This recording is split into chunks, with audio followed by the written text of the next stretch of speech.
One time I was behind the register at Victoria's Secret. This customer walks in and immediately everybody spots her as a red flag. She's just picking up items, throwing them in her bag, not looking at sizes, not looking at colors. So everybody's like, everyone's on their walkie like, watch this customer. She's coming to the fitting room. She's headed to the cash wrap. Somebody get her. Check her ID. Get her. Get her. She has a bag full of stuff. And guess who gets her at the register? Me. So she comes to my register and she dumps out her stuff and we're having a regular conversation. Hi, how are you? Yada, yada, yada. Her total comes up to probably between $700 to $900. It was expensive. My manager is at the register next to me talking to me on the walkie. Ashley, make sure you get that ID. Don't matter what she's using, make sure you get that ID. So I ask her for the ID because she's paying credit. Why do you need to ask for my ID? Just take it, run it. I'm like, no ma'am, I'm sorry, I need your ID for the purchase. She starts to raise her voice at me.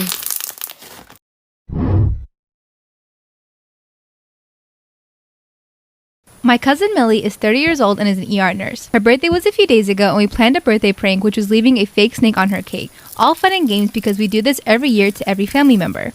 Well, apparently this year Millie didn't want it, so she was pretty pissed at the fact that we didn't. Now, a few days ago while I was in school, I got a call from Millie during lunch. I thought it would be her saying she's picking me up, but it wasn't. She proceeded to tell me that my mother had passed away in a car accident. My heart dropped and I felt like puking. My mother and I don't have the best relationship, but I still love her. Millie began to tell me the details of the death and what exactly happened to the point I hung up on her and called my mother. My mom, who was supposedly at work as a nurse, didn't pick up and I ended up running to the bathroom. I called my dad, bawling my eyes out and telling him what happened. He didn't understand what I was talking about because he called my mom right before I called. He made me explain everything and understandably he was pissed. He picked me up from school and called my mom in the car just to prove that she was alive and okay. That night, my aunt, who's not Millie's mom, called a meeting to her house and we all talked it out. They were all pretty much disgusted with Millie as she tried to justify her choices, but she ended up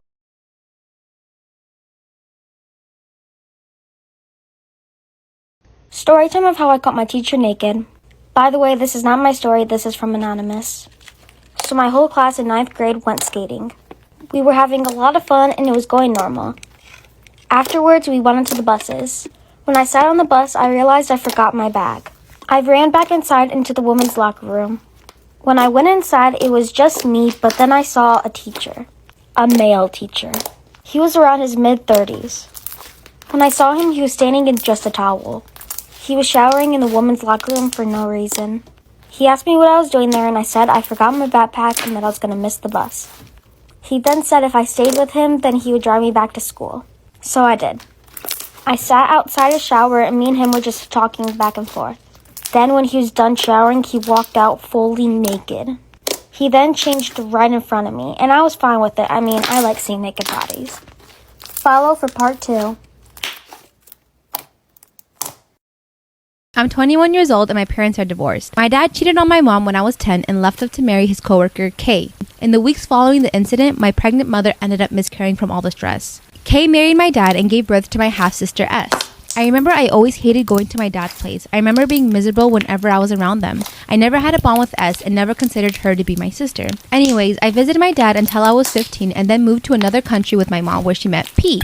P was an amazing guy who made my mother smile again. They ended up getting married and my mom gave birth to my twin brothers. When I moved to a new country, I cut off all contact with my dad. I was supposed to visit them every Christmas, but after my brothers were born, I felt like I finally had a real family and I chose to spend my holidays with my mom, P, and little brothers. Well, last year, S was diagnosed with advanced leukemia. I did feel sorry for her, but I was not in any way affected by the news. She finally passed away on the morning of my 21st birthday. Call me heartless, but for me, it was like some neighborhood kid getting sick. I felt guilty about my feelings because I'm very protective towards my brothers, and the mere thought of any harm coming to them makes me anxious. Now for my 21st,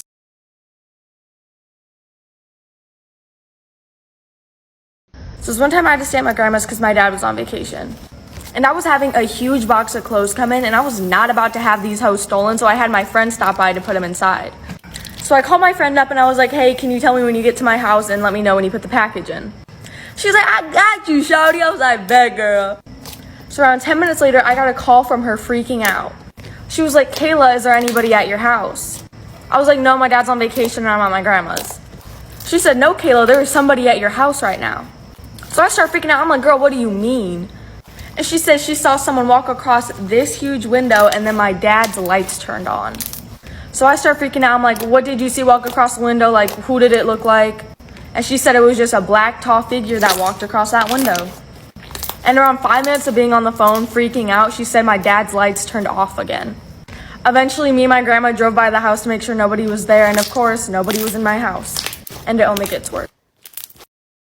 Okay, so can we please talk about how McDonald's is responsible for one of the biggest conspiracies? Yes, McDonald's. It became a massive FBI investigation and involved one of the biggest Italian mob families in New York. Well, around 1987, there was a little bit of a decline in the fast food industry, and McDonald's was really feeling it, so they were like, oh my gosh, how can we improve our sales? And this is when they decided to partner with Simon Marketing. And they had some amazing business ideas. They helped them come up with the Happy Meal, and they helped them come out with the Monopoly game. I don't know if you guys remember this, but I used to play it a lot as a kid. You would get this little sticker that you could peel off on the back of drinks, boxes. It would offer you a free Big Mac, a drink upgrade, but some of them offered way bigger prizes, like jet skis, cars, all the way up to $1 million.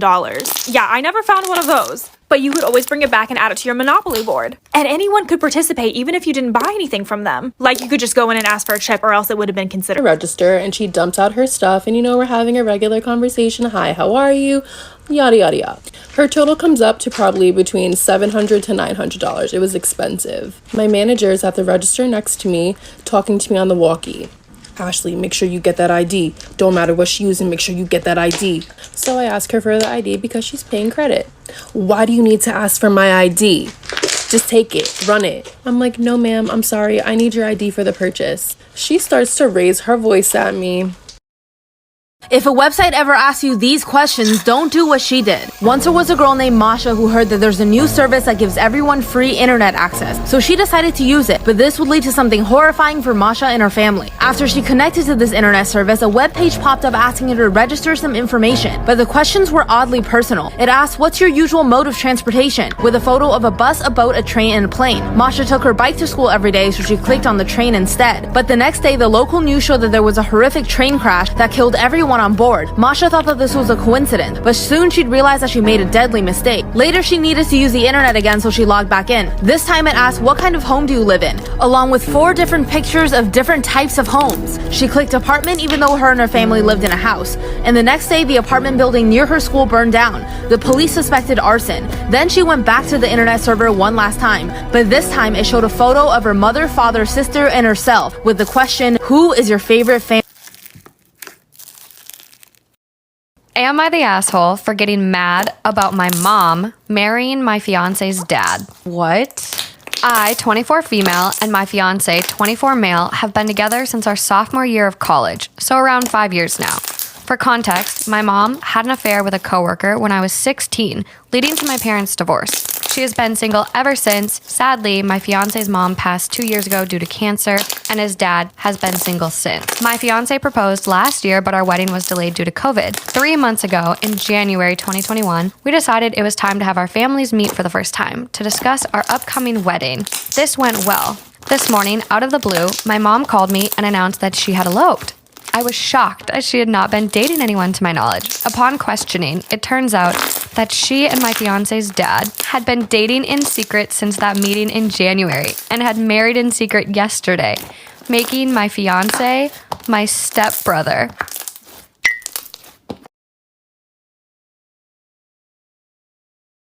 Something that is just a weird fear of mine is doctors pretending to be doctors. Like not actually having their licensure, but just playing the role and secretly killing people while doing so. And yes, this has happened before. The most haunted hotel in America is known as the Crescent Hotel. I don't know if anybody else can relate to this, but I loved staying up at night watching ghost hunters. I would run around with my little EMF detector seeing if I could find ghosts myself. Well, my favorite episode of Ghost Hunters actually covered the Crescent. They ended up actually making contact with one of the ghosts, but I never really deep dived into how creepy this hotel's history actually is. So the Crescent Hotel was built in 1986, and it was a resort for the wealthy, rich, and powerful. But pretty fast, they found this whole hotel to be very unmanageable, and it was weirdly very accident prone in the building process. There was a stonemason named Michael who passed away, but we'll get to that later.